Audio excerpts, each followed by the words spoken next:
the shoot bag, I'll come through with a clipper like this, and I'll clip it off. Now in this one, it's developed so far the cob's there, but in one that was a young emerging one, there would be a core, a cylinder if you will, of silk. I recover it, and then I let that silk grow for either 24 or 48 hours. The result is there's a little brush of silk out here. And then I will gather blue pollen, and I will come and dump blue pollen all over those silks. And then I'll recover it. Now the amount of pollen that we're dumping on the silks, if there were a field of GMO pollen right here, so 2.5 feet away, then the amount of pollen we drop on those silks would be anywhere from 10 to 100 times the pollen you would get from just a row next to it of GMO. But if this plant were in the middle of a field of PuraMaize, the distance were from here to that field over there, and that were GMO, then the amount of blue pollen that we're putting on those silks would be between 100 and 1,000 times the normal pollen contamination. We then let that pollen sit there on those silks for 24 hours. We cover it back up. We give that blue pollen a 24-hour head start in trying to fertilize the ear. And then the next day, I will gather pollen by the day before.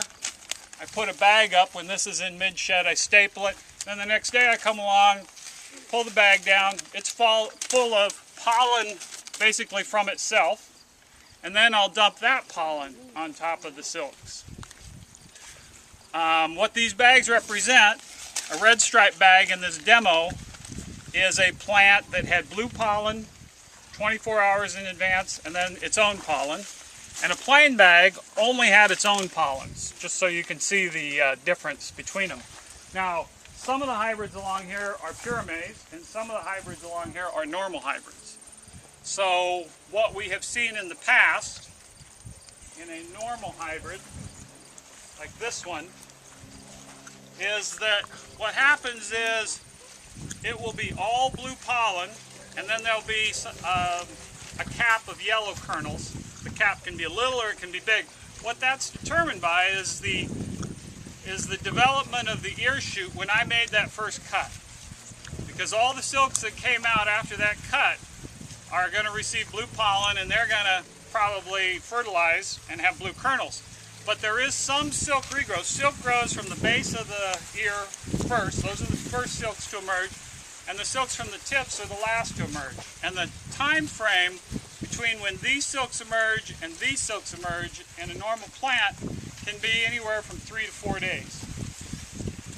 So what happens is that from the time I hit it with blue pollen in the intervening 24 hours, sometimes the rest of the silks grow out. And so the next day when I dump its own pollen on it, those silks aren't getting hit with blue pollen, they're getting hit with their own pollen, and that's where you get this yellow cap. But it creates a very visual demonstration of the contaminatory blue pollen, boom, and then silk growth after that.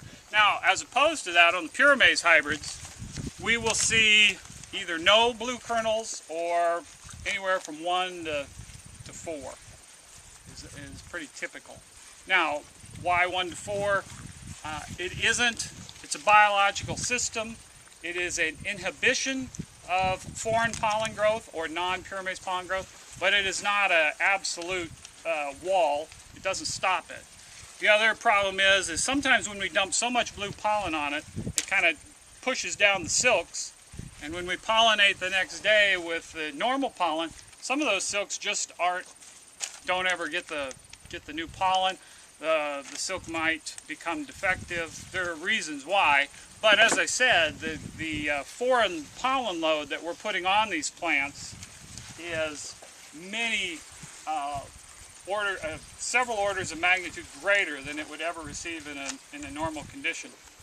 And so that's what this entire demonstration is. It's just a visual demonstration of the pollen blocking capability of PuraMaize.